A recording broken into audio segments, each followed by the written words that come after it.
The term Crusades refers to the military expeditions organized by the nobility and Christian faithful of Western Europe, beginning in the late 11th century. The core objectives of these wars were to halt the expansion of Islam, reclaim control over the Holy Land in the Eastern Mediterranean, conquer territories deemed pagan, and recover lands that had once belonged to Christianity. For those who took part, the Crusades were also seen as a means of penance, a path to salvation, and a way to attain spiritual reward. From 1095, when Pope Urban II launched the First Crusade, until 1291, when the last Latin Christian strongholds were expelled from the kingdom in Syria, numerous expeditions of varying scale were undertaken, stretching from the Holy Land of Palestine to the Iberian Peninsula, modern-day Spain, and even the Baltic region of Northern Europe. After 1291, the crusading spirit persisted for centuries. However, by the 16th century, with the rise of the Protestant Reformation and the decline of papal authority, this ideal quickly faded. The Crusades became a controversial subject in Christian history, for while they contributed to the expansion of European influence, they were also marked by violence, fanaticism, and long-lasting social and religious consequences. In terms of context, although still lagging behind the civilizations of the Mediterranean basin, Western Europe by the late 11th century was gradually emerging as a significant political and military force. Its political structure was largely based on feudalism, frequently dominated by local wars, succession disputes, and vassal relations. Yet some dynasties had begun to establish more centralized and efficient systems of governance. At the same time, Europe underwent profound transformations due to population growth from the late 10th to the 13th century, which spurred an economic revival. Forests were cleared, borders expanded, and trade reorganized. The Italian maritime powers rose vigorously, creating direct competition with Islamic forces in the Mediterranean. Notably, reforms within the Church in the 11th century, most prominently the Gregorian Reform, enhanced the authority and social role of the papacy. In 1095, Pope Urban II, his prestige reinforced, was able to convene important church councils despite opposition from Holy Roman Emperor Henry IV. As a result, Western Europe entered the late 11th century with renewed confidence, laying the ideological and organizational foundations for the Crusades. Moreover, as demonstrated by the Norman conquest of England in 1066, Europe at this time already possessed sufficient military capacity to launch large-scale campaigns. At the same moment, the Seljuk Turks, a nomadic people who had recently converted to Islam in the 11th century, began expanding southward and westward, advancing into Iran and extending their influence with the zeal of new believers. The influence of religion. The Crusades also reflected the vibrant religious life that was spreading throughout Western Europe. Religious belief during this period was highly complex, nourished by tales of omens and miracles, and by the conviction that natural disasters and calamities stem from the intervention of supernatural forces. Notably, the laity were far from passive in the face of religious change. They even openly opposed clerics deemed unworthy. At the same time, a peace movement, particularly strong in France, emerged. Under the leadership of several bishops and with broad popular support, religious leaders issued regulations known as the Peace of God, Pax Dei, and the Truce of God, Truga Dei. These efforts sought to restrict violence by designating certain days of the week or periods of the year during which conflict was prohibited, while also protecting the lives of clergy, pilgrims, women, livestock, and defenseless groups of civilians. At the Council of Clermont in 1095, where Pope Urban II called for the First Crusade, the principles of the Peace of God movement were reaffirmed and expanded, becoming a spiritual foundation that united all of Europe in its turn toward the Holy Land. It may seem paradoxical that a community advocating peace could simultaneously endorse war. Yet in that context, the defense of Eastern Christians was viewed as part of a sacred mission. War was not only considered a just act, but also a way to please God. Religious life in the 11th century was also closely tied to pilgrimage. Europe abounded in local shrines honoring saints, but the three most prominent centers of pilgrimage were Rome, the resting place of saints, Peter and Paul; Santiago de Compostela in the northwest of the Iberian Peninsula, where the relics of Saint James the Greater were kept; and Jerusalem, the site of the Holy Sepulchre, where Jesus Christ was buried. Pilgrimage, originally considered a devotional practice, gradually became an official form of penance for serious sins, and was at times even imposed by priests as a sacred punishment. Another crucial element of the religious mindset of the era was the belief in the apocalypse. Many scholars have found traces of apocalyptic thought surrounding the years 1000 and 1033, corresponding respectively to the millennium of Christ's birth and the anniversary of his passion. This expectation continued to spread throughout the 11th century and beyond. Some legends of the time even held that by the century's end, the last emperor, often identified with the King of the Franks, the final heir of Charlemagne, would lead the faithful to Jerusalem to await the second coming of Christ. Jerusalem and the rise of the Seljuks. In this context, Jerusalem was not only an important religious city, but also regarded as the earthly symbol of the heavenly city. As the number of pilgrims surged during the 11th century, any obstruction to access to the Holy Land was considered a grave threat. And this became one of the direct causes that spurred the crusading movement. By the mid-11th century, the Seljuks had risen to political power in the Middle East. At first, Seljuk policy focused southward, aiming to confront the Fatimid dynasty in Egypt. However, increasing pressure from Turkish raids into Anatolia and Armenia, then under the Byzantine Empire, gradually shifted their strategic priorities. In 1071, at the Battle of Manzikert, the Byzantine army suffered a devastating defeat, and Emperor Romanos IV Diogenes was captured alive. This victory opened the door for the Seljuks to advance and seize most of Asia Minor, a region long regarded as the heartland of Eastern Christianity. In response, many Armenian communities south of the Caucasus migrated toward the Taurus Mountains and established a new kingdom in the region of Cilicia. The Seljuk expansion continued southward, and by 1085 they had captured Antioch in Syria, one of the four major patriarchates of Christianity, delivering another heavy blow to Byzantine prestige. Although the Seljuk dynasty never achieved absolute central unity, they still controlled most of Asia Minor, including the city of Nicaea, bringing the wave of Islam to the very gates of Constantinople. Faced with this threat, Emperor Alexios III Komnenos appealed to the West. His call came at a time when relations between the eastern and western branches of Christianity were beginning to show signs of improvement. Earlier in the 11th century, church tensions had culminated in the Great Schism of 1054, dividing the Eastern Orthodox Church and the Roman Catholic Church. Hostilities deepened when the Normans seized southern Italy, formerly under Byzantine control. The military campaign of Robert Guiscard, the Norman leader, against mainland Greece further strained relations. Only after his death in 1085 did the situation begin to stabilize, creating conditions for the potential restoration of East-West ties. Thus, when the envoys of Emperor Alexios III appeared at the Council of Piacenza in 1095, they had chosen the most opportune moment. It is very likely that Pope Urban II perceived the appeal for aid not only as a call to defend Eastern Christians, but also as an opportunity to heal the rift between the two churches.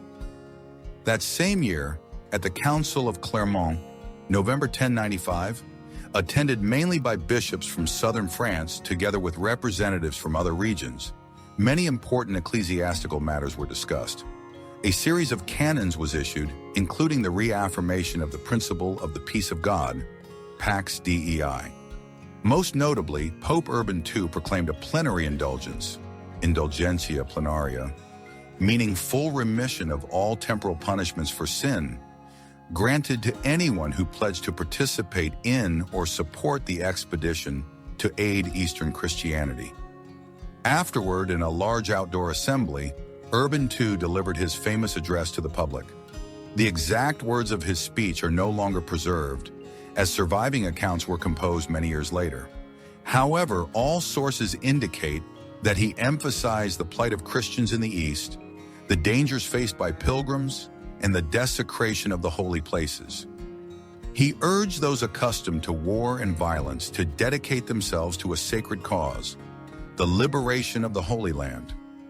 Urban II especially stressed the spirit of penance, accepting hardship as part of the path of atonement, and warned that no one should join for motives of profit or gain apart from the lofty ideal itself. The response to his appeal was immediate and fervent, exceeding even the Pope's expectations. The crowd erupted with cries of "Deus vult!" God wills it, and participants voluntarily bore the cross upon their garments as a symbol of their sacred mission. Not only knights responded, but also vast numbers of peasants, townsfolk, and even women and children. This overwhelming and unexpected participation by the populace gave the sacred expedition a populist and complex character from its very inception. The Council of Clermont, 1095, marked the convergence of three decisive transformations. First, a powerful wave of religious devotion surged among the Christian masses, with Jerusalem occupying the central place both spiritually and symbolically. Second, warfare against the infidel was redefined.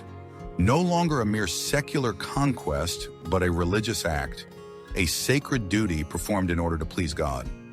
Third, Western Europe at that time had reached a sufficient degree of organization and military capacity to plan, launch, and sustain a campaign on the scale of the Crusades. Immediately after Pope Urban II's speech, preparations were carried out hastily in both East and West. In the East, Emperor Alexios from Komnenos quickly realized that he would have to receive and manage a flood of warriors far beyond expectations. Logistics, security, and coordination of forces became a tremendous burden on the Byzantine court. In the West, feudal lords gathered their troops, while those who had taken the cross, pledged to participate, began to raise resources. They often sold or mortgaged property to purchase weapons, horses, and supplies, while also preparing funds for a journey of uncertain return. While the main armies were still gathering, a number of irregular bands inspired by popular preachers set out early, an episode commonly known as the People's Crusade. The most prominent among them was the group led by Peter the Hermit, accompanied by his associate Walter Saint-Sauveur. On their way through Hungary and Bulgaria, this army caused considerable disorder due to lack of organization and discipline. When they reached Constantinople, Emperor Alexios received Peter kindly and advised him to wait for the regular armies, but the unruly force grew restless. On August 6, 1096, they were ferried across the Bosporus into Asia Minor. While Peter returned to Constantinople to seek further aid, his peasant army was ambushed near Sivato, Kibotos, and almost completely annihilated by the Seljuks. The People's Crusade ended in tragedy, but it was only a prelude to larger campaigns. Peter the Hermit's preaching in Germany had inspired zeal in many other groups, though most never reached Jerusalem. One such force was led by Count Emico of Leiningen. His contingent left a bloody stain on history by carrying out a series of massacres of Jews in the towns along the Rhine in 1096. These massacres, often regarded as the first pogroms, began in Speyer and spread to Worms, Mainz, and Cologne, with violence escalating in intensity. They are considered a dark milestone in the history of anti-Semitism in Europe. The Jews in these towns often sought the protection of local bishops or barricaded themselves in synagogues. However, many were forced to choose between conversion and death. Numerous tragic accounts survive, describing Jews committing suicide or even killing their own children to avoid falling into the hands of the Crusaders. The causes included religious fanaticism. In the mindset of medieval European Christians, Jews were often branded as murderers of Christ.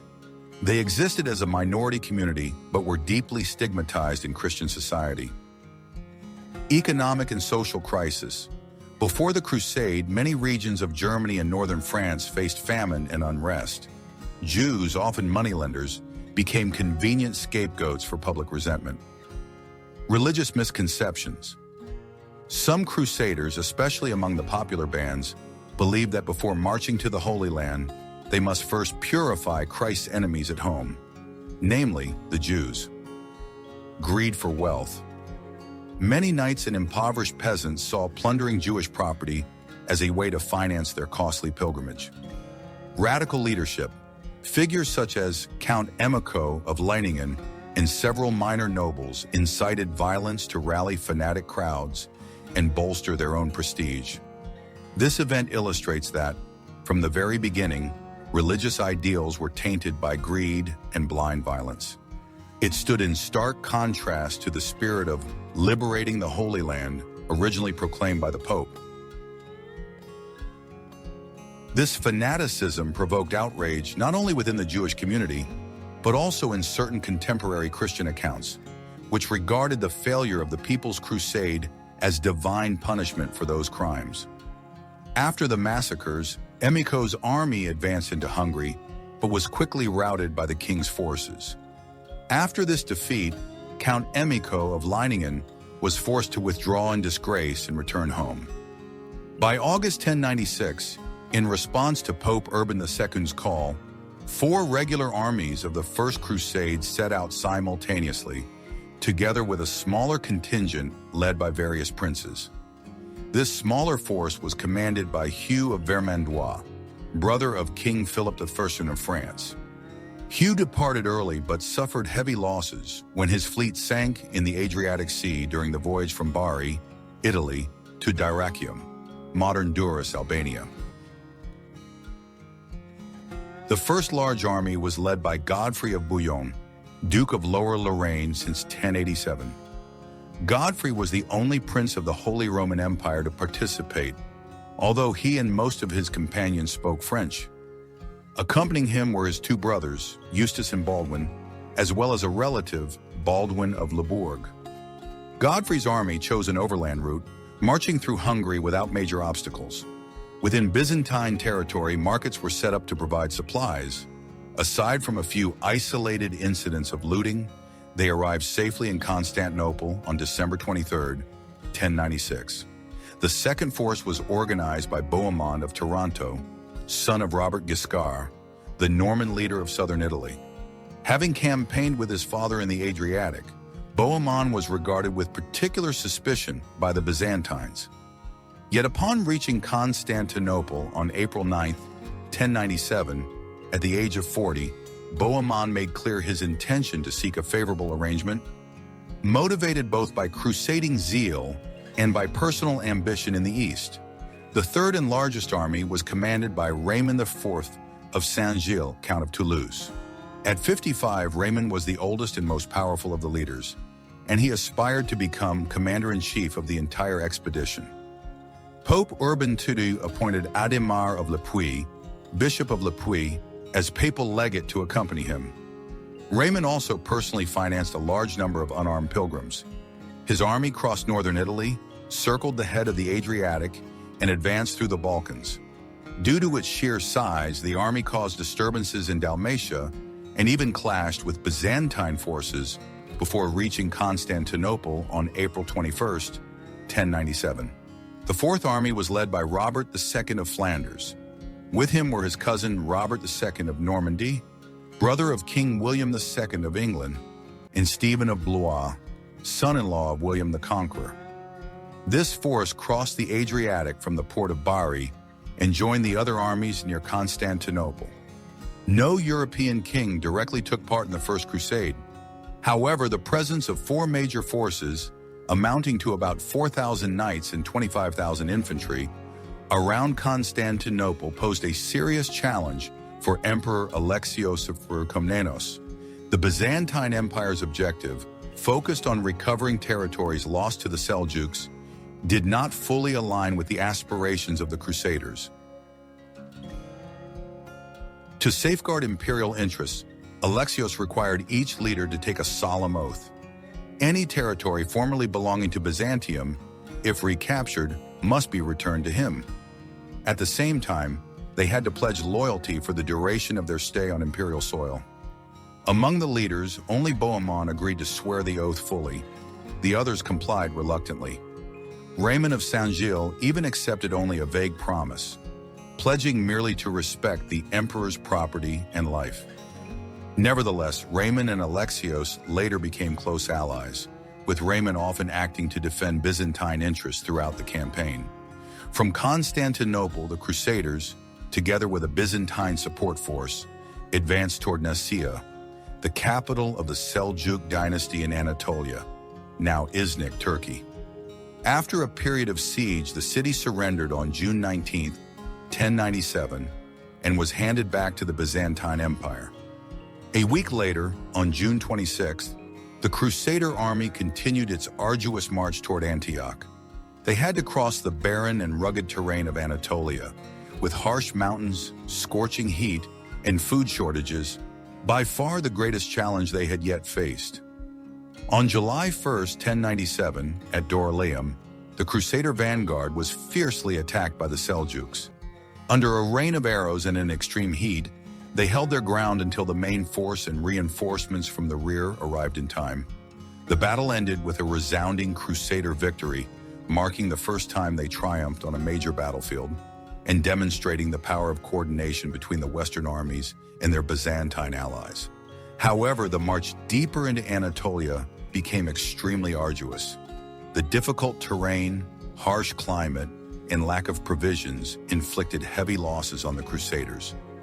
After crossing the Taurus Mountains, they finally reached the outskirts of Antioch on October 20th, 1097, a renowned metropolis of the Levant, a crossroads of Greek, Arab, and Armenian cultures, and one of Christianity's four ancient patriarchates.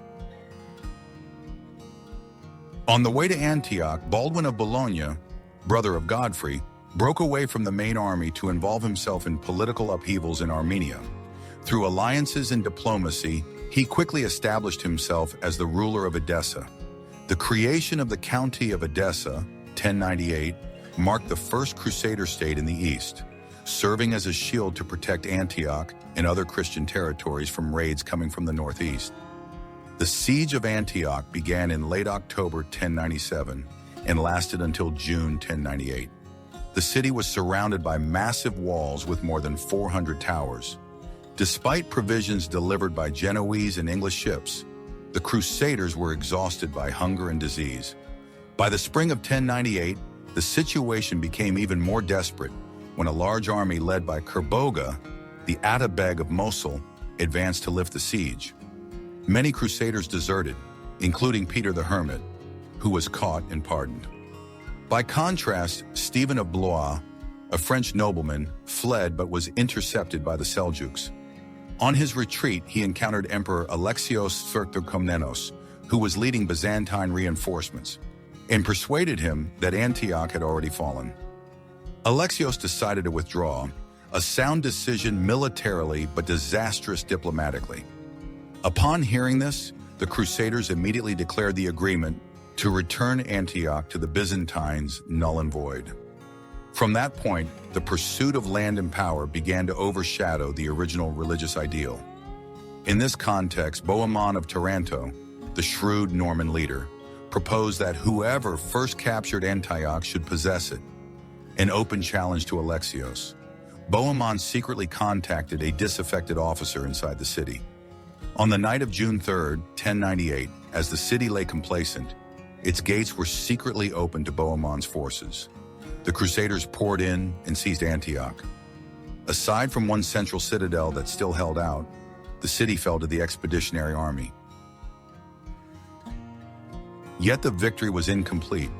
A few days later, Kerboga and his massive army from Mosul encircled Antioch, trapping the already exhausted Crusaders inside. In the atmosphere of despair, a priest from Provence claimed to have discovered the holy lance of Longinus, the spear that pierced Christ's side, beneath the church of St. Peter in Antioch. Some believed this to be a sacred sign, while others dismissed it as a fabrication intended to revive morale. Despite the controversy, On June 28, 1098, the Crusaders decided to march out and fight a decisive battle. The Muslim forces, though numerous, lacked discipline and cohesion, and they collapsed before the Crusaders' assault. Kerboga watched his army disintegrate, and the last citadel within Antioch quickly surrendered. The Crusaders were now the masters of the city, a turning point in the campaign. The joy of victory at Antioch did not last long. A devastating epidemic swept through the weakened army, claiming the lives of thousands, including Adhemar of Le Puy, the bishop appointed by the Pope as the spiritual leader of the crusade. His death left a great spiritual void in an already divided army. After Antioch's fall, the Crusader leaders entered into bitter disputes over the city's fate. Bohemond of Taranto, who had engineered the capture of Antioch and successfully defended it against Kerboga, insisted on keeping it for himself. By contrast, Raymond IV of Saint-Gilles, the most loyal supporter of Emperor Alexios of Komnenos, demanded that it be handed back to Byzantium as originally agreed. The disagreement caused the army to stall, delaying its advance toward Jerusalem. The soldiers, already exhausted from hunger, disease, and war, now faced the sight of their leaders divided. They grew angry and threatened to destroy the walls of Antioch unless the Lord ceased their disputes. Under this pressure, on January 13, 1099, the army left Antioch under the command of Raymond, the only leader who still retained enough prestige to guide the whole force. On their march south, they were gradually joined by Tancred, Robert of Normandy, Godfrey of Bouillon, and Robert II of Flanders.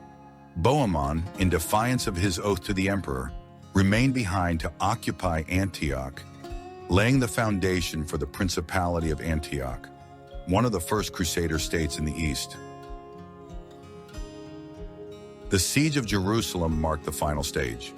In June 1099, the Crusader army, by then reduced to only about 1,500 cavalry and 12,000 infantry, arrived before the city walls. At that time, Jerusalem was under the control of the Egyptian Fatimids, adherents of Shia Islam and the age-old rivals of the Sunni Seljuks. This meant that the Crusaders' ultimate target was no longer the Seljuks, but the Fatimids, turning the battle for Jerusalem into a struggle not only between Christianity and Islam, but also between rival Islamic factions. The governor of Jerusalem, with abundant food supplies, believed he could hold out until Egyptian reinforcements arrived. The Crusaders, on the other hand, faced severe shortages, relieved only in part by 6 supply ships that reached the port of Jaffa before the Egyptian navy imposed a blockade. On July 8, 1099, a great day of fasting and penitence was held. While the Muslims mocked them from the walls, the Crusaders, led by clergy, solemnly processed around Jerusalem in prayer before ascending the Mount of Olives. There, Peter the Hermit, the original symbol of the movement, delivered another impassioned sermon, rekindling their zeal. At that moment, Jerusalem was no longer just a military target, but the supreme symbol of faith, of hope for redemption, and of the glory longed for over 3 years. From July 13th to 14, 1099, siege towers were pushed up against the walls. On July 15th, 1099, the forces of Godfrey of Bouillon breached the defenses. Crusaders poured over with ladders, and the gates were broken. Tancred and Raymond led assault groups into the city. The Muslim governor, recognizing the hopeless situation, surrendered in the Tower of David and was safely escorted away. Yet victory did not bring peace. In a frenzy of zeal and chaos, the Crusaders massacred thousands of inhabitants, men, women, and children, both Muslims and Jews, despite protective orders from some lords. This tragedy made the conquest of Jerusalem both glorious and bloody. Having endured mountains, deserts, hunger, disease, and internal divisions, after 3 years, the Crusaders had conquered 2 of the most formidable strongholds of the Middle Ages, Antioch and Jerusalem. From a modern perspective, such success seems implausible. A disorganized, divided campaign constantly on the brink of disaster. But to contemporaries, the victory was proof of God's intervention, according to their faith. That religious conviction sustained later generations of crusaders, fueling wars that reshaped the history of the Middle East and Europe. After Jerusalem fell in July 1099, the Crusaders had little time to rest. Soon afterward, an Egyptian army under Al-Afdal, regent of the Fatimid dynasty, advanced from Ascalon to retake the Holy Land. On August 12, 1099, at the Battle of Ascalon, the Crusader forces under Godfrey of Bouillon and the Western leaders launched a surprise attack on the Egyptian camp. The swift and fierce assault threw the Fatimid ranks into chaos. Although the Crusaders were fewer in number, the element of surprise and the morale boost from their capture of Jerusalem enabled them to win the day. The Battle of Ascalon is regarded as a decisive victory, for it not only broke Egypt's immediate counterattack, but also helped consolidate the control of the nascent Latin states over the entire coastal region of Palestine. After this victory, the prestige of the crusading movement in the East rose significantly, and the Kingdom of Jerusalem was formally established as a Christian power center in the Levant. However, Ascalon remained in Egyptian hands and posed a constant threat until it was finally captured decades later. A new question arose. Who would rule Jerusalem? Some argued that the holy city should belong to the church, as the purest symbol of faith. Others, particularly the nobility, maintained that it was the rightful reward for the blood that had been shed. In the end, as a compromise, Godfrey of Bouillon, one of the most respected leaders, was chosen to head the state. Humbly, he refused the title of king and instead styled himself Advocatus Sancti Sepulchri, protector of the Holy Sepulchre, signifying reverence for the sanctity of Jerusalem. Thus, the Kingdom of Jerusalem was born, a Christian stronghold in the heart of Islam, inaugurating a new and complex chapter in Crusader history. By December 1099, while Jerusalem was still unsettled, Bohemond of Antioch and Baldwin of Edessa arrived in the Holy City to fulfill their Crusader vows. At the same time, Dagobert, Archbishop of Pisa, an influential figure in the West, also came to Jerusalem, signaling the Church's direct involvement in organizing the new government of the sacred land. After Jerusalem's fall, Dagobert of Pisa was soon elected Latin Patriarch of Jerusalem and received deference from both Godfrey and Baldwin. This seemed to open the prospect of a theocracy in Jerusalem, with the Church exercising supreme authority. Yet this dream quickly dissolved.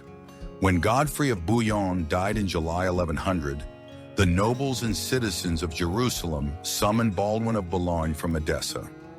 On December 25, 1100, Baldwin was formally crowned as King Baldwin III of Jerusalem. This event marked the end of the idea of Jerusalem as a miniature Vatican under ecclesiastical rule, and its transformation into a European-style feudal monarchy, laying the foundations for a kingdom that would last nearly 2 centuries. Thus, from a pilgrimage infused with religious yearning, the First Crusade concluded with the birth of a secular state, a realm with a king, lords, fortresses, and ambitions woven between faith and power. Yet Jerusalem was never truly at peace under a single banner. Immediately afterward, consolidating the newly conquered Christian territories became the top priority.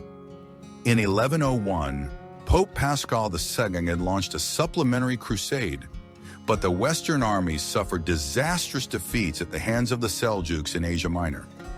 Nevertheless, Baldwin III still reaped many benefits. While the Muslim dynasties remained divided, he gradually expanded control over the Levantine coast with the assistance of the Italian navies, Genoa, Pisa, Venice. Notably, a Norwegian fleet commanded by King Sigurd the Verge, Sigurd Jorsalfari, also arrived, 1108-1110, playing a crucial role in the capture of ports. As a result, Baldwin successively seized Arsuf, 1101, Caesarea, 1101, Acre, 1104, Tripoli, 1109, Beirut, 1110, and Sidon, 1110. By 1112, nearly the entire Levantine coastline was under Latin control, except for Tyre, which fell in 1124, and Ascalon, captured only in 1153. Jerusalem, once a small kingdom, had now become a true maritime power, closely tied to Europe through sea routes of trade and warfare. At the same time, numerous fortresses were built, especially in Transjordan and Galilee, to defend the frontiers against Muslim pressure. Meanwhile, in the north, the Crusader principalities took shape. The county of Edessa, 1098-1144, founded by Baldwin of Boulogne when he broke away from the main army. After Baldwin became king of Jerusalem, 1100, he entrusted rule to his cousin Baldwin of Labourg under his suzerainty. Edessa became a distant outpost, protecting the northern frontier and serving as a springboard for expeditions deep into Muslim lands. But its isolation left it vulnerable, and it was the first Crusader state to fall, 1144. The Principality of Antioch, 1098-1268, though initially promised back to Byzantium, Bohemond of Taranto kept it for himself, establishing a principality. When Bohemond was captured, 1100, his nephew Tancred became regent and expanded its territory. In 1103, Tancred seized the port of Latakia from Byzantium, heightening east-west tensions. After his release, 1103, Bohemond returned to Europe, persuaded the Pope to launch a new crusade, but instead turned against Byzantium, the Durazzo campaign, 1108. Defeated, he was forced to accept Antioch as a vassal of Constantinople. Bohemond died in 1111, but Tancred and his heirs continued to rule, making Antioch a flashpoint in East-West relations. The County of Tripoli, 1109-1289, initiated by Raymond IV of Saint-Gilles. After failing at Jerusalem, Raymond returned to Syria, 1102, captured Tortosa, and laid siege to Tripoli, but died in 1105 before the city fell. His descendants carried on, and in 1109, with the aid of the Genoese navy, Tripoli was taken and became the Fourth Crusader Principality. The four states, Jerusalem, Antioch, Edessa, and Tripoli, were collectively known as Outremer, Old French for the overseas lands. They formed the foundation for more than a century of conflict, alliance, and betrayal between royal power, ecclesiastical authority, and the knightly orders of pilgrims bearing the Holy Cross. The geography of Outremer was highly fragile. Stretching from Antioch down to Jerusalem, the Franks controlled only a narrow coastal strip, hemmed in by mountains to the north, the Jordan Valley to the south, and the Syrian desert to the east. Surrounding them were major Muslim centers such as Aleppo, Homs, Hama, and Damascus. Attempts to expand eastward toward Aqaba and Aleppo failed, forcing the Latins to construct a network of defensive fortresses. Most notable were Montreal, Schobach, 1115, and Crac des Chevaliers, the emblem of Frankish military might in the east. Within this network of fortifications built by the Crusaders, Crac des Chevaliers, a formidable fortress in the region of Tripoli, together with Montreal, Schobach, in Transjordan, became two iconic symbols of Frankish determination to defend and of their military architecture in the east. Meanwhile, the Muslim world remained deeply divided. Egypt followed the Shia Fatimids, Baghdad remained loyal to the Sunni Abbasids, and numerous principalities in Syria were fragmented and indecisive. The northern emirates feared the growing power of the Seljuks at Iconium, Konya. This configuration created a picture of chaos, but also provided opportunities for the Franks to maintain their foothold in the Levant. After the death of Baldwin in 1118, the throne of Jerusalem passed to his cousin, Baldwin II of Labourg. He relinquished his title as Count of Edessa to assume the crown, entrusting Edessa to his kinsman, Jocelyn Merce of Courtenay. In the early years of Baldwin II's reign, the Crusaders continued to expand. In 1124, with the support of the Venetian navy, they captured Tyre, the last major city on the northern Levantine coast still in Muslim hands. According to custom, Venice was granted a share of the city as reward, marking the increasing involvement of Italian maritime powers. After Baldwin II, the throne of Jerusalem passed to Fulk of Anjou, a French nobleman who had never participated in the First Crusade, recommended by King Louis XVI of France. To legitimize his power, Fulk married Melisande, daughter of Baldwin II. This marked a major turning point. Royal authority in Jerusalem shifted from the original pioneering knights to new dynasties, ambitious and closely connected to European royalty. Fulk's policy leaned toward consolidating borders rather than risking expansion. In the new context, this was a prudent decision, for his reign coincided with the rise of Imad ad-Din Zengi, Atabeg of Mosul, equivalent to Governor General, a Turkish leader renowned for his military skill, his ambition to unify the Muslim world, and his powerful spirit of jihad. Zengi was different from the fragmented Muslim lords who came before him. When he began expanding toward Damascus, the situation grew more complicated. Fear of being swallowed up led Damascus, a Muslim city-state, to temporarily ally with Jerusalem in order to resist Zengi. This was a prime example of the political pragmatism of the second generation of Franks in the Levant. No longer carried away by the religious visions of their forefathers, they understood the local rule that the enemy of my enemy may become my most valuable ally. Yet while the Crusader states were striving to maintain stability, Zengi chose his first target, Edessa, the most remote, isolated, and vulnerable of the four Crusader states. On December 24, 1144, Zengi launched a lightning assault, and within just a few days, Edessa collapsed. This was not merely a military disaster, but a devastating blow to the faith and honor of all Western Christendom. Every attempt at recapture failed, and thus the first Crusader state to be established also became the first to be erased. The dire news from Edessa spread to Paris and Rome like a death knell.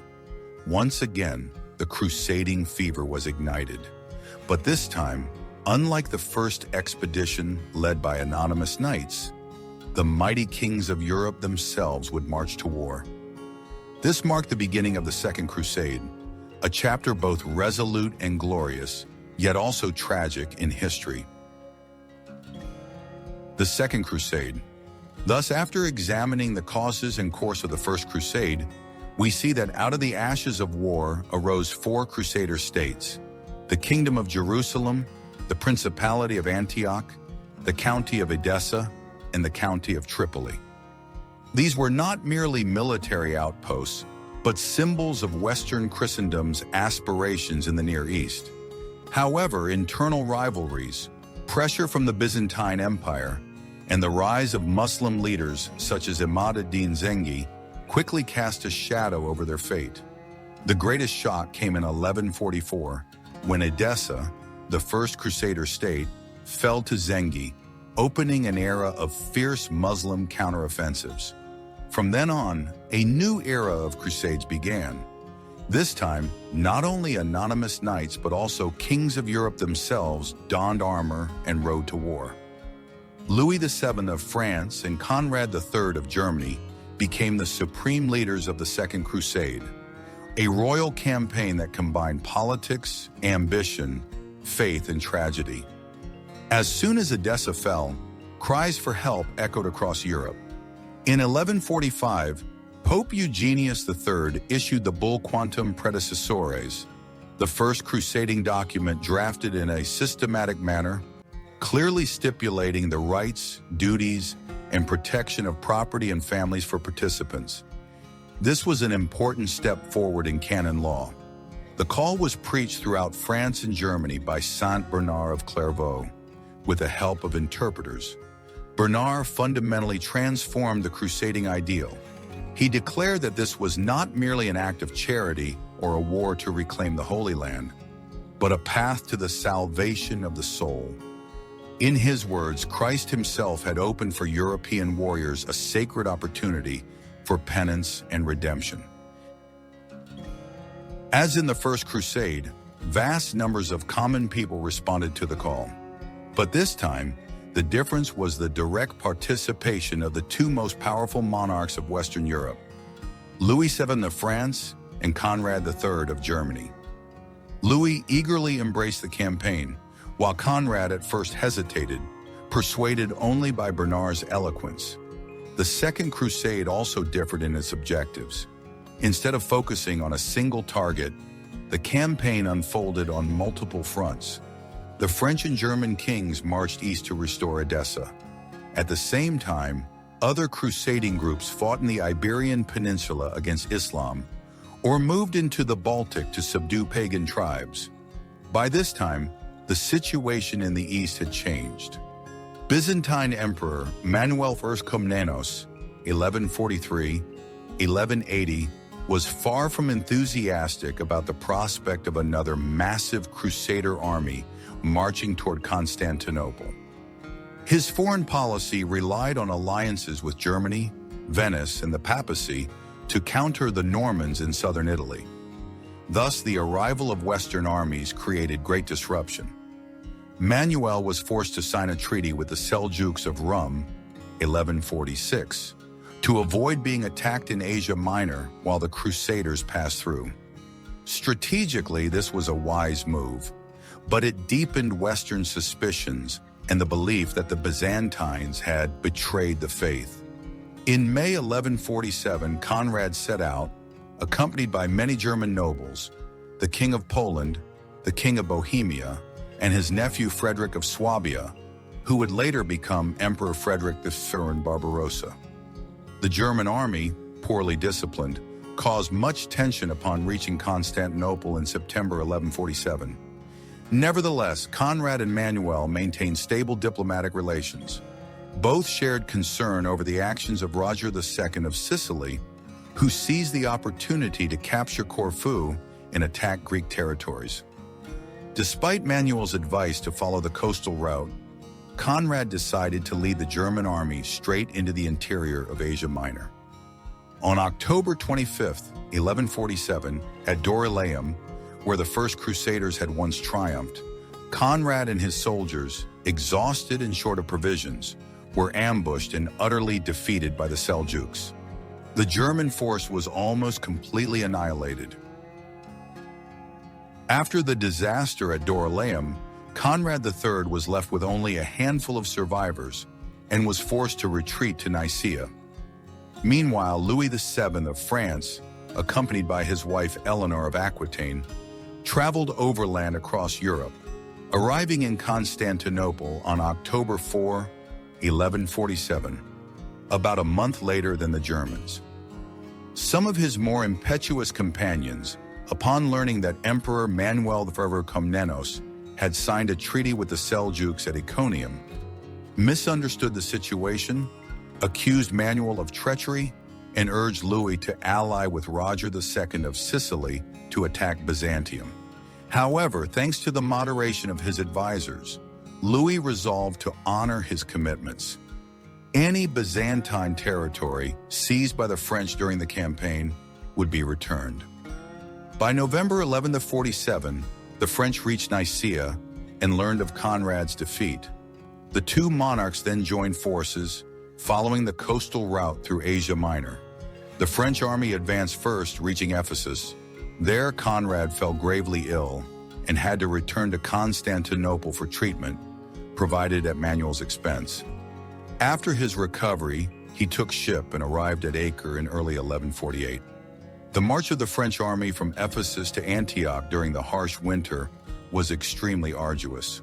Food was scarce, and they often placed the blame, unjustly, on the Byzantines.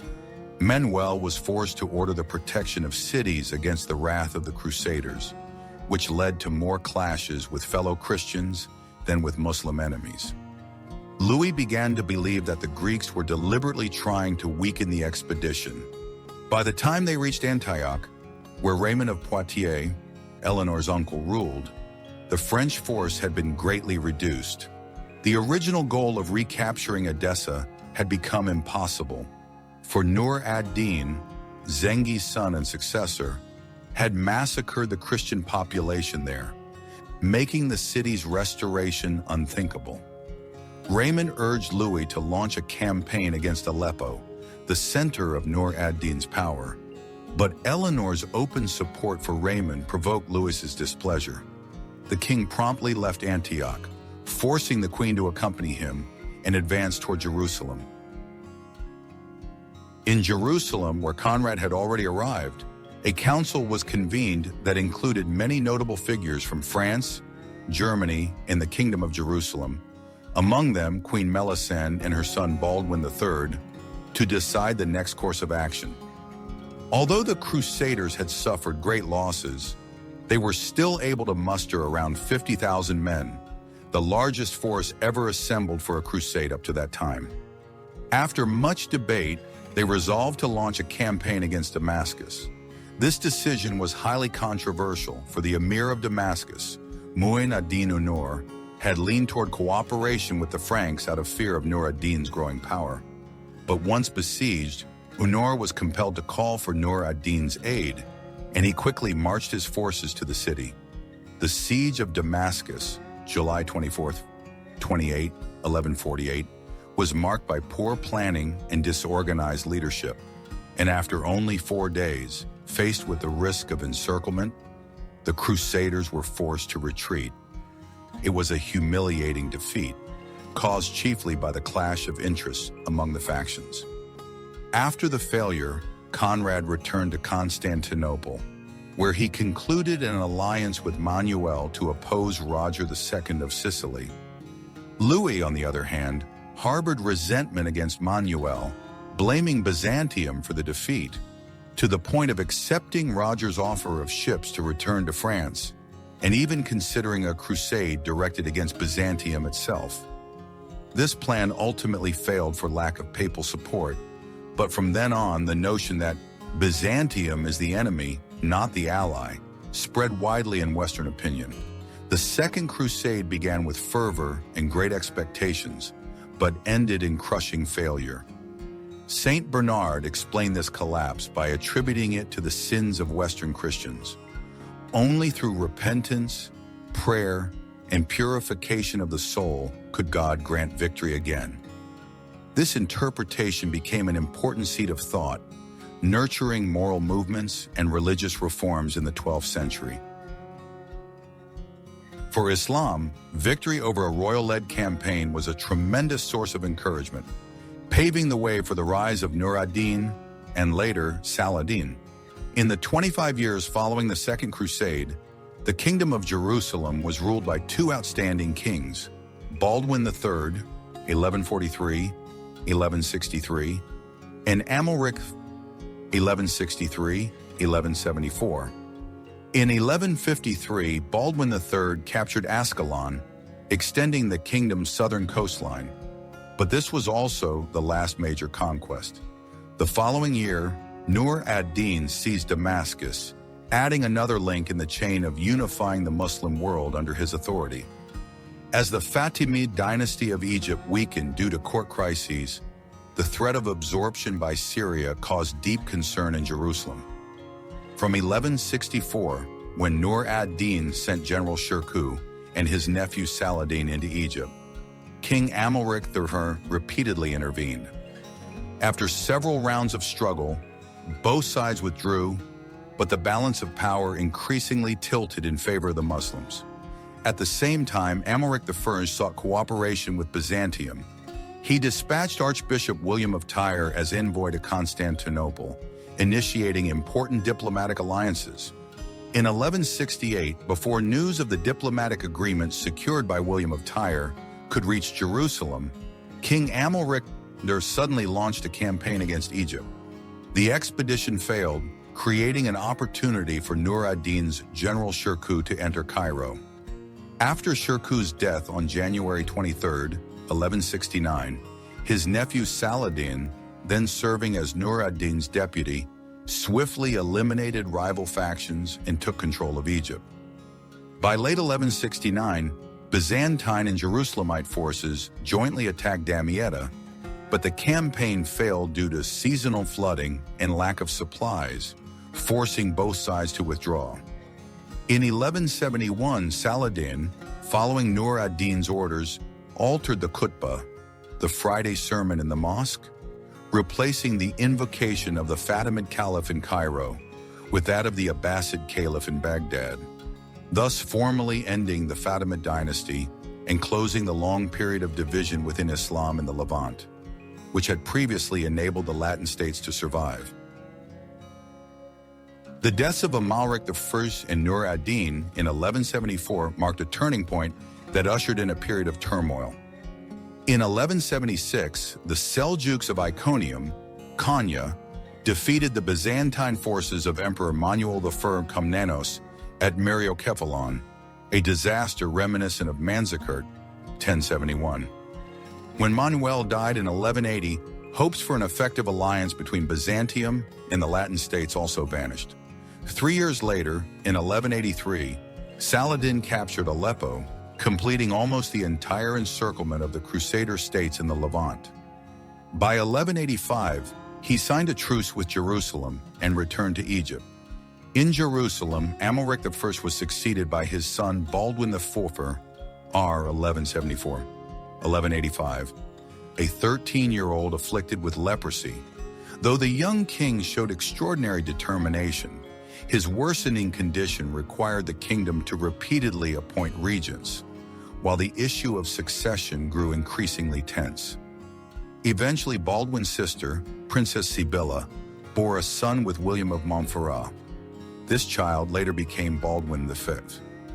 In 1180, the marriage of Sibylla to Guy of Lusignan, a newly arrived noble from the west, half-brother of Amalric, deepened internal divisions. A court faction emerged consisting of Queen Mother Agnes of Courtenay, Princess Sibylla, Jocelyn III of Courtenay, and the Lusignan family. This group stood opposed to the long-established native nobility, particularly the Ibelin family, Reginald of Sidon, and Raymond III of Tripoli, who was also Lord of Tiberias by marriage. Amid instability and isolation, appeals to the West and efforts by Pope Alexander III brought no results. When Baldwin IV died in May 1185, the regency was entrusted to Raymond III under an agreement to govern in place of the young king Baldwin I. However, when Baldwin V died in infancy, 1186, the court faction quickly outmaneuvered the nobility, raised Sibylla to the throne, and immediately crowned her husband, Guy of Lusignan, making him King of Jerusalem. Just as the Latin kingdom stood on the brink of civil war, Reginald of Châtillon, Lord of Carac and Montreal, Shobach, broke the truce by attacking a Muslim caravan. This provocation prompted Saladin to declare holy war against Jerusalem. In the summer of 1187, Saladin blocked the main road to Tiberias and dispatched troops to attack the town, hoping to capture the wife of Count Raymond and force the Crusaders out of their defensive position. At first, Raymond III warned that it was clearly a trap, but during the night, other lords accused him of treachery and persuaded King Guy to change his mind, a fateful decision that paved the way for disaster. That decision opened the road to catastrophe. In July 1187, the Crusaders undertook a grueling march in the scorching heat, enduring a night without water, all the while harassed and encircled by Muslim forces. The next morning, they faced Saladin's great army at the Horns of Hattin. The battle raged all day. The Muslims set fire to the dry grass, and the smoke blew directly into the Crusaders' faces. When the infantry broke, the crucial coordination with the cavalry collapsed, and the Crusaders' fate was sealed. Saladin's final charge ended the battle. Most knights were killed or captured. Only a few escaped, among them Raymond III of Tripoli, Reginald of Sidon, and Balian of Ibelin. King Guy of Lusignan was taken prisoner but spared. In contrast, Reginald of Châtillon, who had repeatedly violated truces, was personally executed by Saladin as an unforgivable traitor.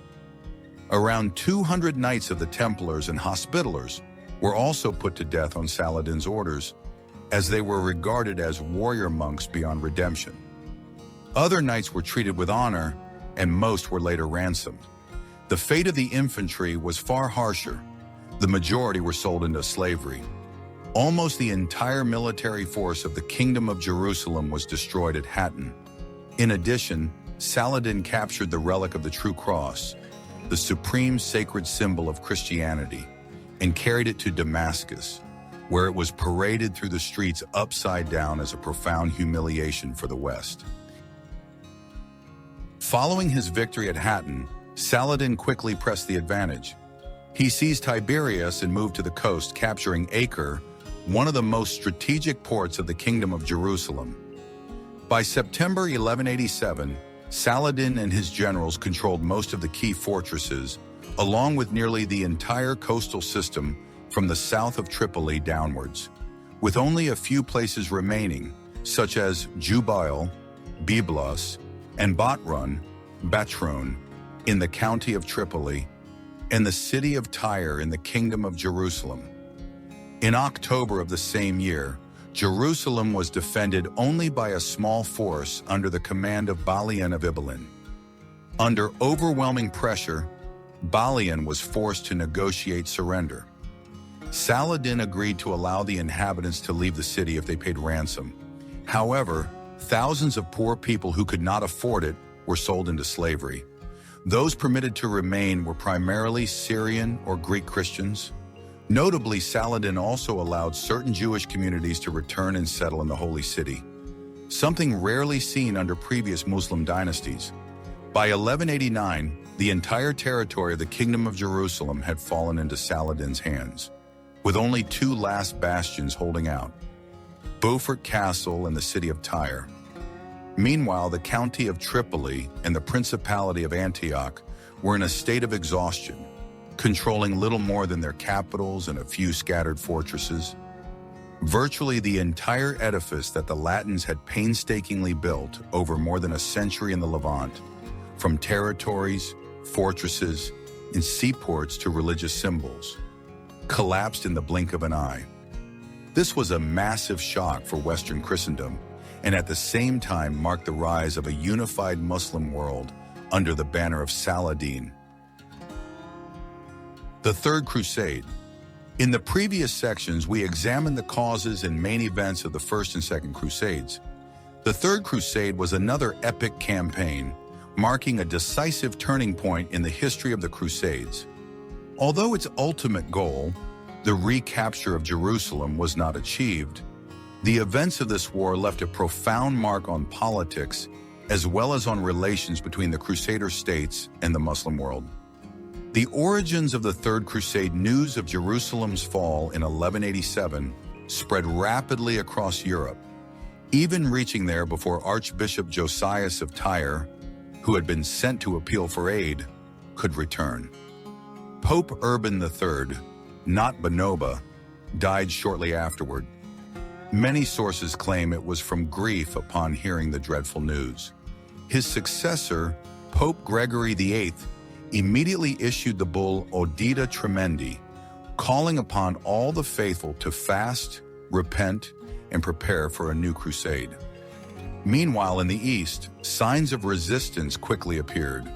Barely 2 weeks after the disaster at Hattin, Conrad of Montferrat, the uncle of King Baldwin V, landed at Tyre with a small Italian fleet. Conrad swiftly fortified the city and repelled a Saladin assault, turning Tyre into the key stronghold of the Crusaders. In contrast, Guy of Lusignan, the failed king of Jerusalem at Hattin, after being released by Saladin at the end of 1188, gathered the few loyalists he still had and unexpectedly laid siege to Acre. When Saladin arrived to relieve the city, the Crusaders had already received reinforcements from Europe, including many knights under the banner of Henry of Champagne. Yet throughout the winter of 1189-1190, both sides remained deadlocked.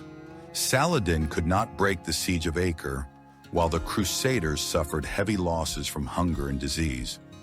Among the casualties was Sibylla, Guy's wife, whose claim had provided his legal right to the throne.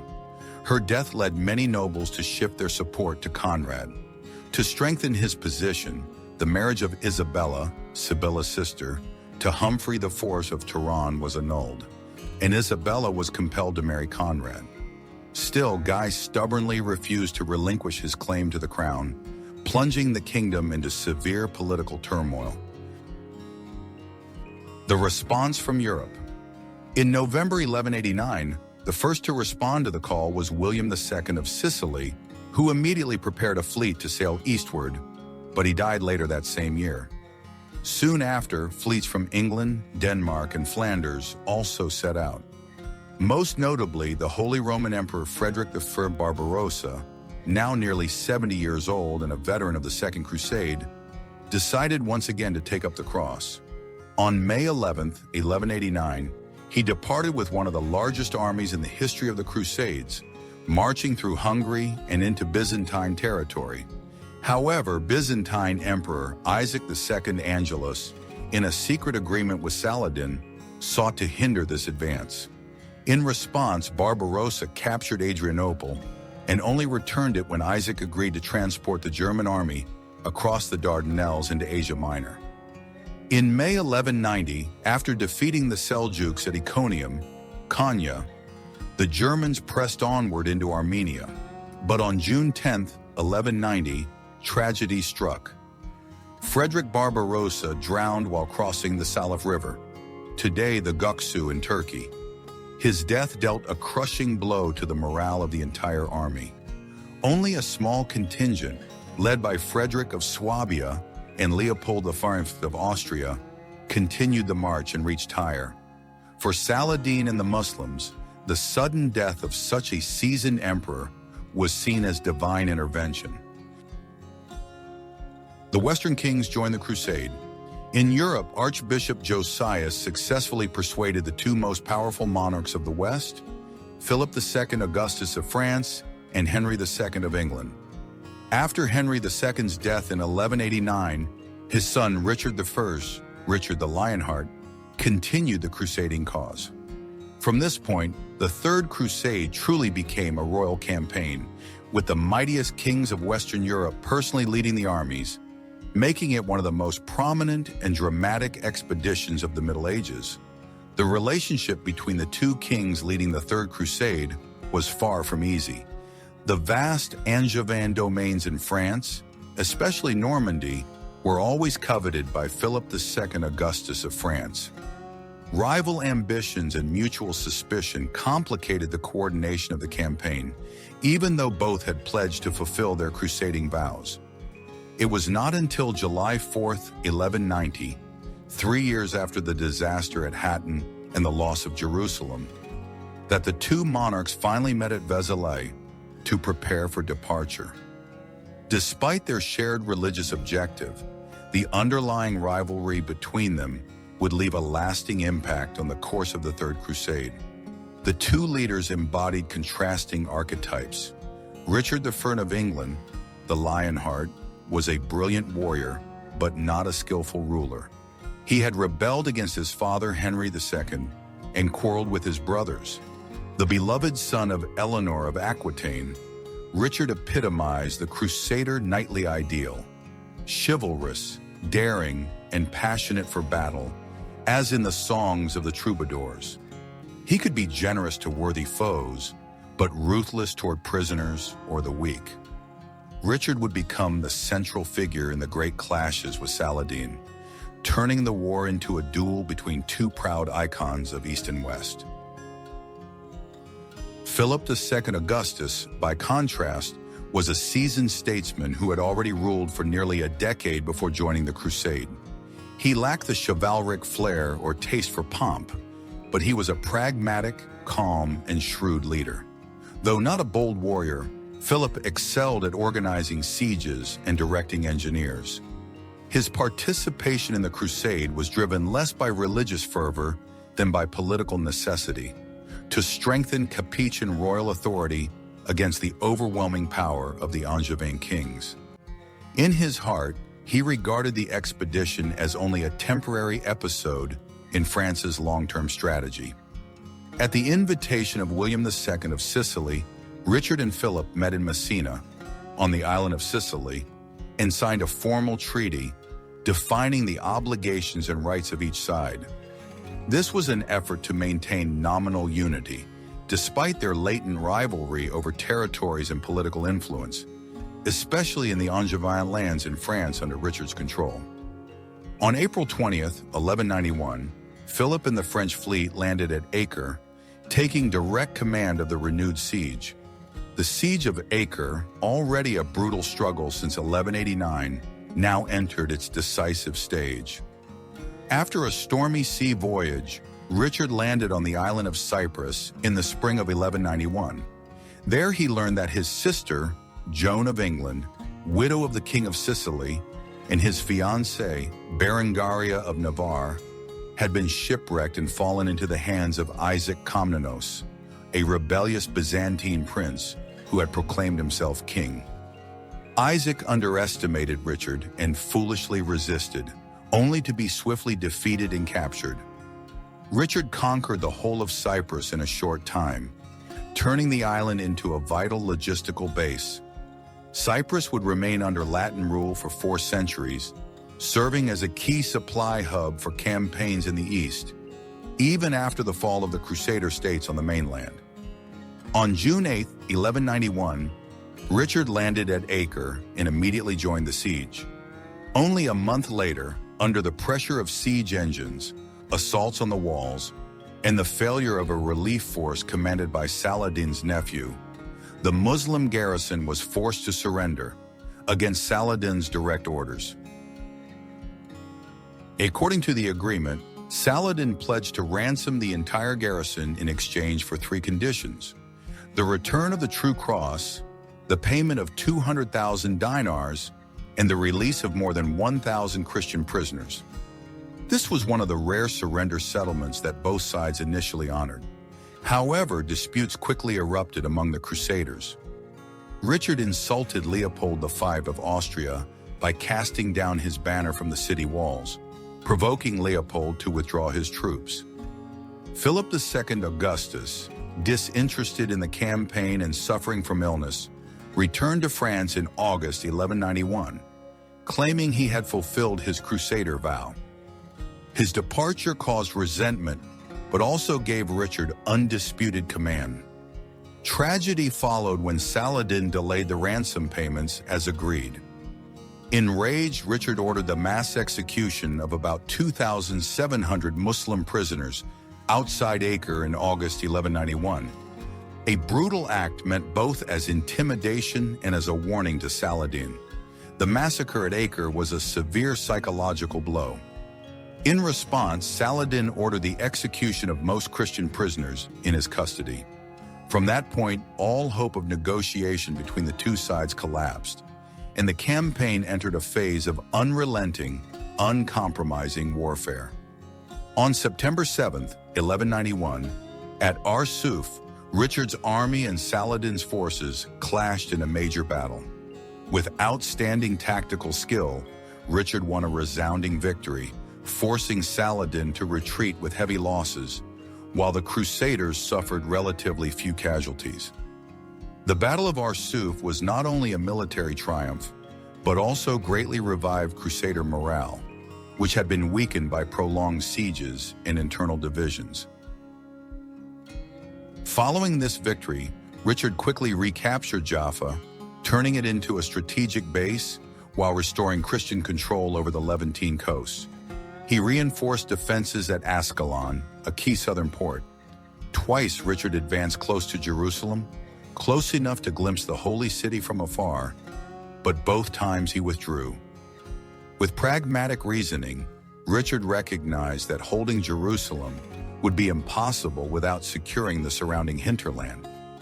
Militarily sound though it was, this decision left his soldiers disappointed and disheartened. for their religious aim was precisely the recovery of Jerusalem. Richard proposed instead a campaign against Egypt, the logistical and financial center of Muslim power in the Levant. But most Christian commanders and soldiers opposed this, insisting that only Jerusalem was the rightful objective.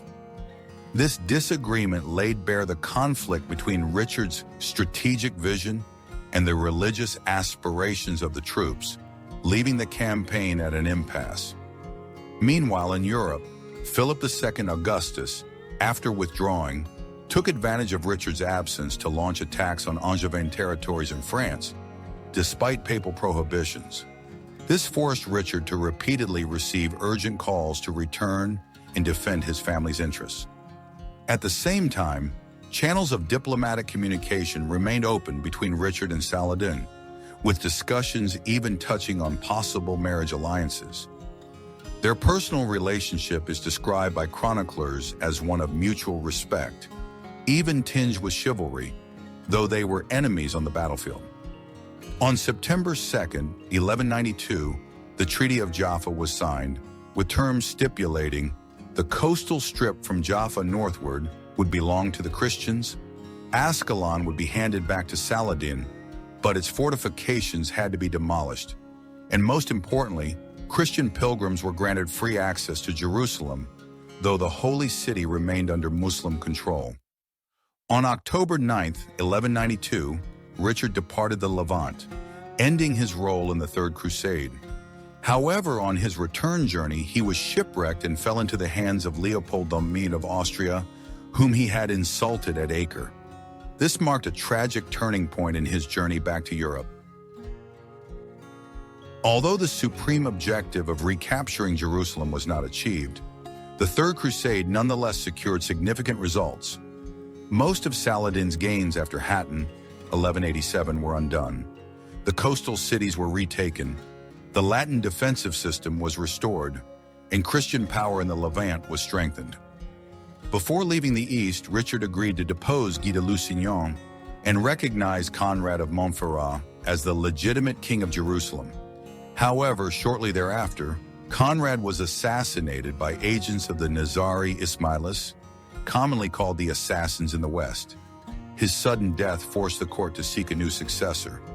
Isabella I, Conrad's new wife, was arranged to marry Henry of Champagne, a young noble from the West, to preserve the legitimacy of the Jerusalem throne.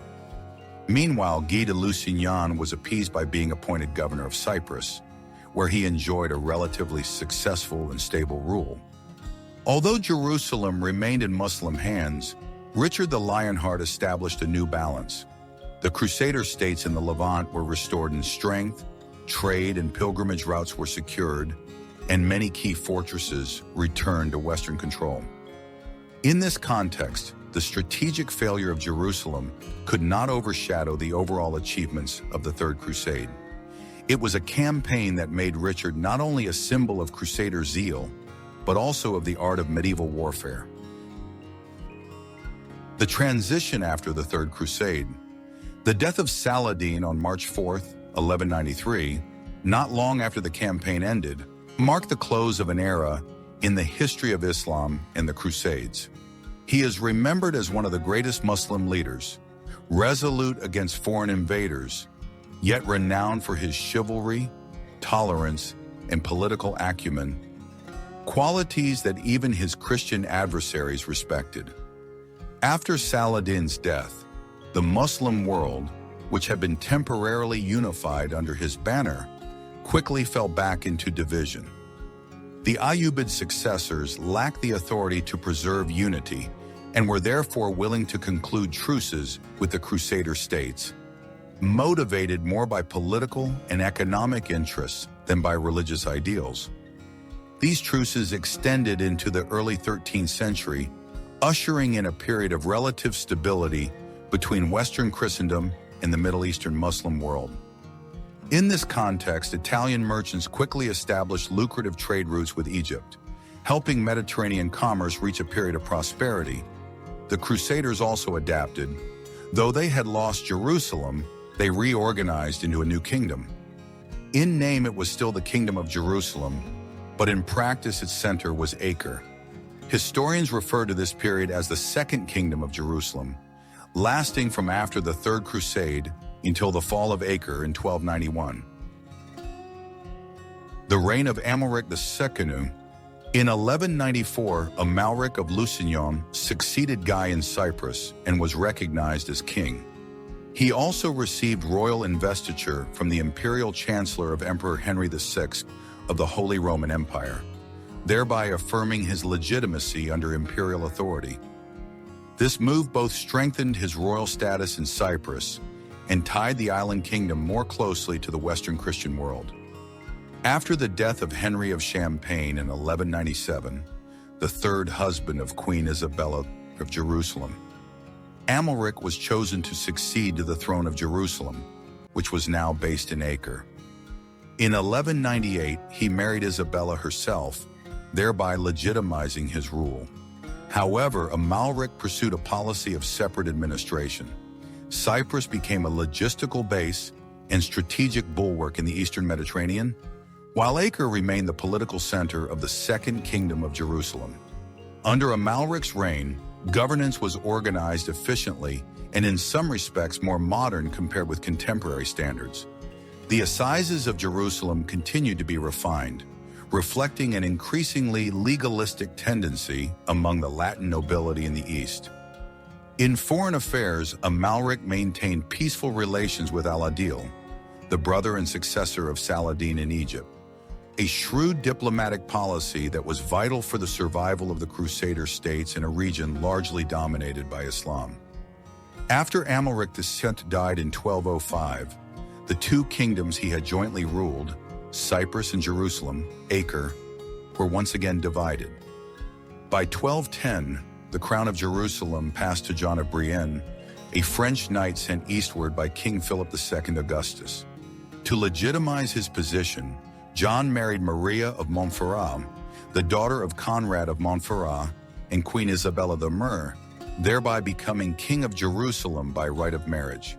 This event marked the continuation of Western royal lineages in the Holy Land and reflected the growing dependence of the Kingdom of Jerusalem on political and military resources from Europe.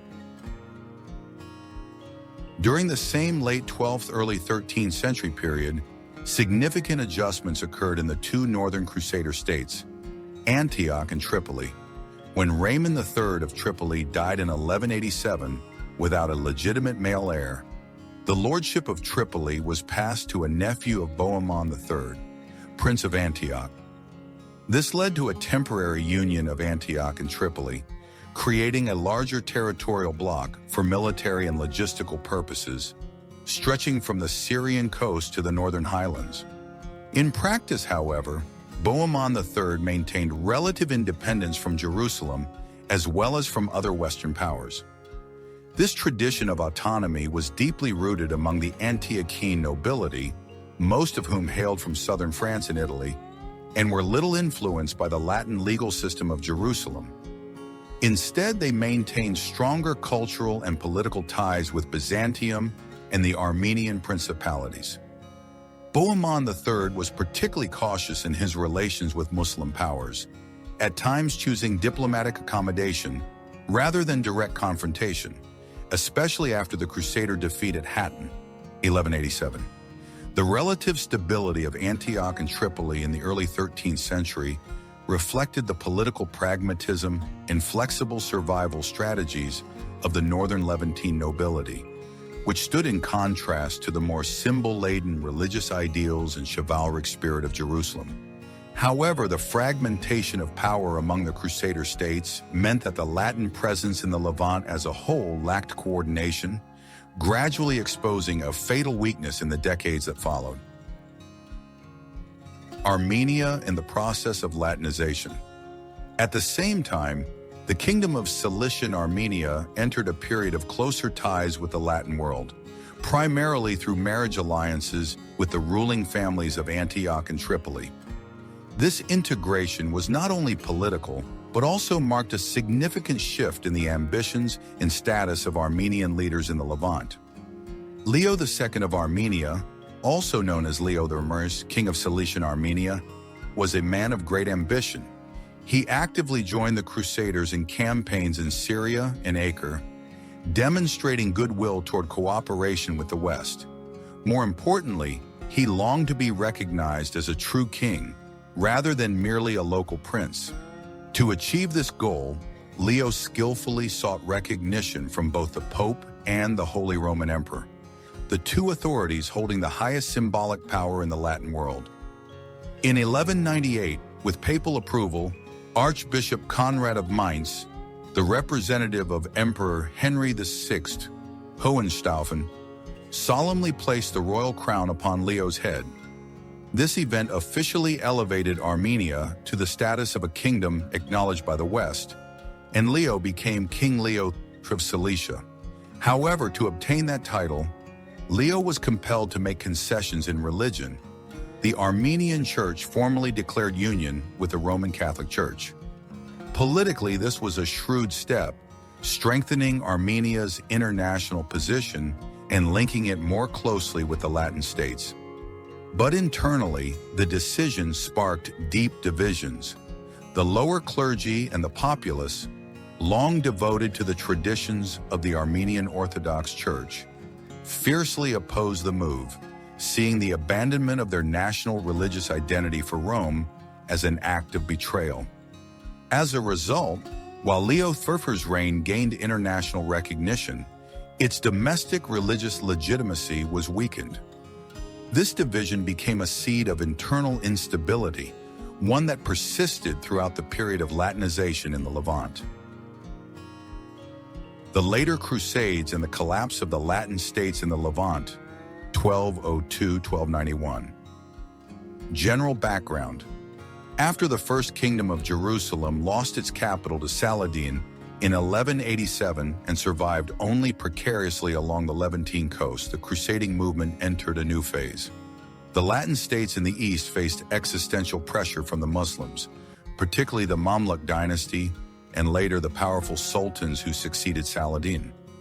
Meanwhile, in the west, the crusading ideal became increasingly entangled with political and commercial interests.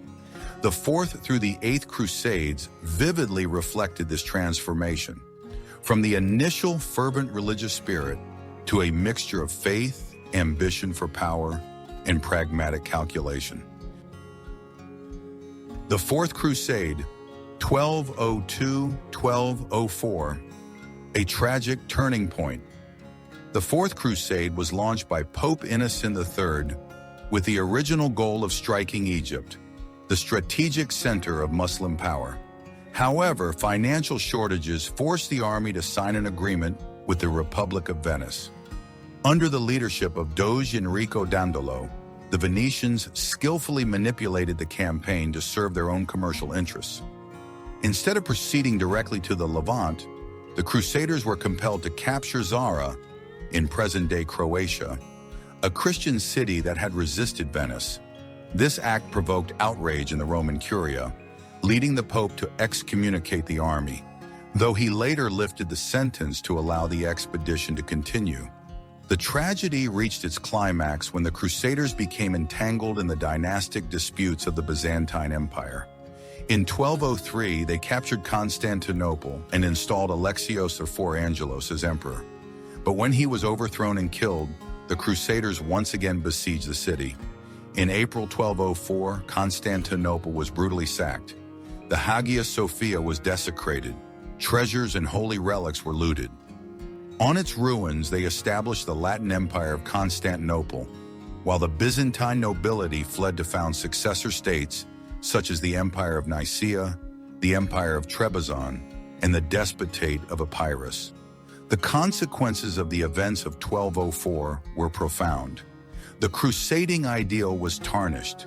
Instead of fighting Islam, the Crusaders had slaughtered their fellow Eastern Christians. From that point, the schism between Orthodoxy and Catholicism became nearly irreparable, and the pure religious spirit of the Crusades effectively came to an end. The Fifth Crusade, 1217-1221. The ambition for Egypt. After failing to hold Jerusalem, the Crusader leaders realized that Egypt was the true key to controlling the Levant. The Fifth Crusade was launched with the participation of King Andrew II of Hungary, Leopold VI of Austria, and later King John of Brienne, the titular King of Jerusalem. In 1218, the Crusaders landed and laid siege to the port city of Damietta on the Nile. After more than a year of resistance, the city fell in November 1219, raising hopes of capturing Cairo. However, divisions among the leaders and strategic miscalculations drove the army into disaster. In 1221, as they advanced toward Cairo, they became trapped in the Nile Delta's flooded plains, surrounded by Muslim forces on all sides. In the end, the Crusaders were forced to surrender and return Damietta in exchange for their survival. The Fifth Crusade revealed the West's lack of strategic maturity and its internal discord. It was a bitter failure that severely shook confidence in the possibility of ever reclaiming Jerusalem. The Sixth Crusade, 1228-1229, a treaty instead of battle. Unlike previous expeditions, the Sixth Crusade was closely associated with Emperor Frederick II of the Holy Roman Empire. Though excommunicated by Pope Gregory IX for delaying his departure, Frederick pressed ahead and led his forces to the east. With a different vision, he relied not on warfare, but on negotiation. In 1229, by a treaty with Al-Kamil, the Sultan of Egypt, Frederick regained Jerusalem, Bethlehem, and Nazareth for Christendom for a period of 10 years. This was a rare diplomatic triumph, achieved with virtually no bloodshed. He even crowned himself King of Jerusalem in the Church of the Holy Sepulchre. However, the treaty was not universally welcomed. Muslims saw it as a temporary concession, while the Pope and many Western nobles doubted its legitimacy because Frederick remained excommunicated. Jerusalem was once again in Christian hands, but as a city without strong walls, its fate remained fragile. The Seventh Crusade, 1248-1254, the disaster of St. Louis. 2 decades later, King Louis IX of France, a deeply devout monarch, resolved to launch the Seventh Crusade. He identified Egypt as the strategic target once again. In 1249, the French forces landed and captured Damietta with ease, inspiring confidence of victory. Yet as they marched toward Cairo, they were intercepted at Al-Mansura. The bloody battle turned into catastrophe. The Crusaders were defeated, and Louis IX himself was taken prisoner. Only after paying an enormous ransom and returning Damietta was he released. Though venerated as a saintly king, this failure dealt a heavy blow to the prestige of the crusading movement. Europeans began to question whether the Crusades were still a path to salvation or merely futile adventures. The Eighth Crusade, 1270, the death of a saint. Undeterred, Louis IX launched the Eighth Crusade, this time turning toward Tunisia in hopes of establishing a strategic foothold in North Africa. However, shortly after encamping at Carthage, disease broke out among the troops. Louis IX died on August 25, 1270, leaving the campaign unfinished. The death of Louis IX, later canonized by the Church, was regarded as the end of the golden age of the Crusades. From then on, subsequent efforts were merely local and defensive in nature. The rise of the Mamluks and the fall of the Latin states, 1260-1291. While the West faltered, a new power arose, the Mamluk dynasty of Egypt. Under the leadership of Sultan Baybars, 1260-1277, the Mamluks launched a series of campaigns to annihilate Crusader strongholds. 1265, captured Caesarea and Arsuf. 1266, seized Safed. 1268, Antioch fell, ending the existence of the Principality of Antioch. The climax came in 1291, when Sultan al-Ashraf Khalil besieged Acre, the last stronghold and capital of the Second Kingdom of Jerusalem. Though the Templars and Hospitallers fought valiantly, the city fell after a bloody massacre. The survivors retreated to the island of Cyprus. With the fall of Acre, all the Latin states in the Levant officially disappeared. After nearly 2 centuries of existence, the crusading enterprise collapsed completely. Conclusion: the later Crusades revealed the decline of a movement that had once shaken Europe and the Middle East. Religious ideals faded, giving way to commercial and political interests. The Fourth Crusade's sack of Constantinople. Repeated strategic blunders, particularly in Egypt, the Fifth and Seventh Crusades. Temporary diplomatic success, the Sixth Crusade of Frederick II, proved insufficient to alter the balance. The rise of the Mamluks, with their superior organization and discipline, swept away the remnants of the Latin kingdoms. In 1291, the fall of Acre marked the end of the crusading movement in the Levant. Yet its legacy endured. The deepened schism between Eastern and Western Christianity, the lasting hostility between Islam and Christianity, but also expanded commercial, cultural, and intellectual exchanges that laid the foundations for Europe's later Renaissance. The legacy of the Crusades, 1095–1291. From Pope Urban II's call at Clermont in 1095 to the fall of Acre in 1291, the nearly 2 centuries of the Crusades came to an end with a history that was both epic and tragic. Beginning with the yearning to reclaim the holy city of Jerusalem, the Crusades quickly transcended purely religious meaning to become one of the most formative events of the Middle Ages. Ideals and reality.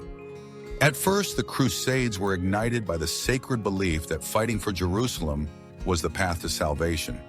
Tens of thousands of knights and common believers from across Europe set out on arduous journeys.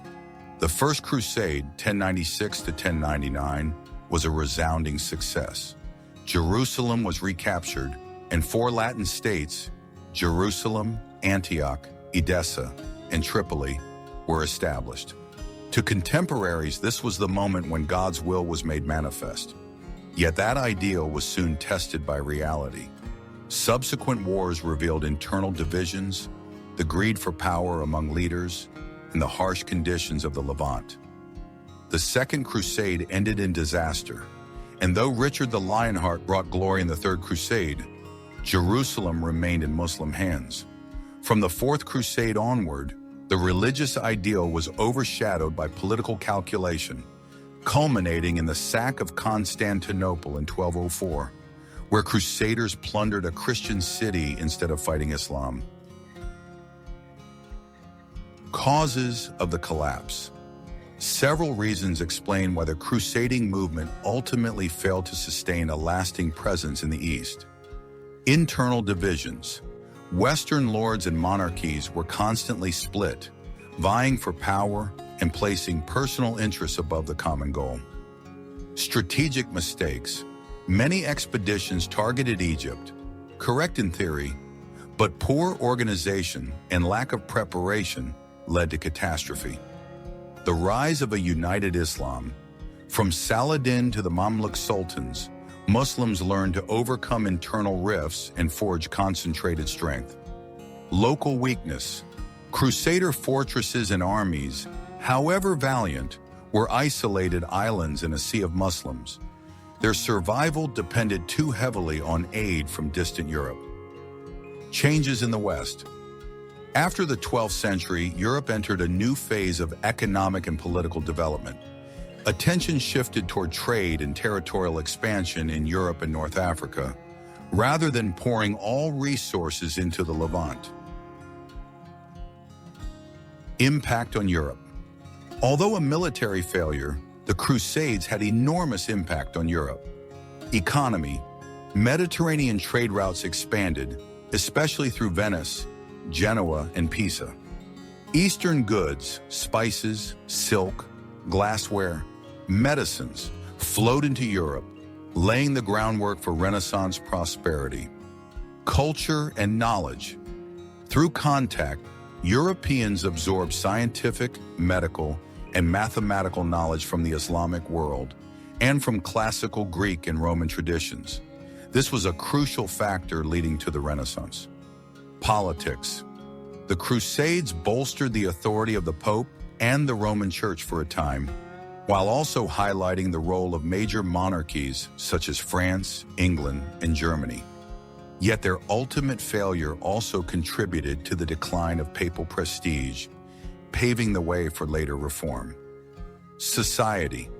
The knightly ideal was elevated into a moral and military code for the nobility. At the same time, the Crusades left memories of brutality, massacres, and bloodshed in the name of religion. Impact on the Middle East. For the Muslim world, the Crusades were an existential challenge and also a catalyst for the rise of great leaders, Saladin, Baybars, and Khalil. The movement of jihad against foreign invaders became a rallying banner, enabling Muslim powers to overcome division. Yet the wars also left scars. Many cities were ravaged, native Christian communities weakened, and Muslim-Christian relations steeped in hatred. Although there were moments of truce, such as Frederick II's treaty or Richard and Saladin's agreement, mutual distrust endured for centuries, shaping East-West relations well into the modern era. Historical significance. In the broad view, the Crusades cannot be seen merely as a series of military failures. They were a complex historical phenomenon, an extreme expression of medieval religious faith. The first large-scale experiment in transnational cooperation in Europe. A fiery, bloody bridge between East and West, helping to shape the medieval world. The fall of Acre in 1291 closed an era, but its legacy, economic and cultural exchange, as well as enduring religious and political wounds, continued to influence the course of Eurasian history for centuries afterward. In short, the Crusades were a chronicle full of contradictions, noble ideals entwined with atrocities, the longing for salvation overshadowed by ambition, military defeat paired with success in broadening horizons and transforming societies. It was a bloody yet meaningful chapter, reminding humanity of both the power and the peril of faith when combined with worldly power.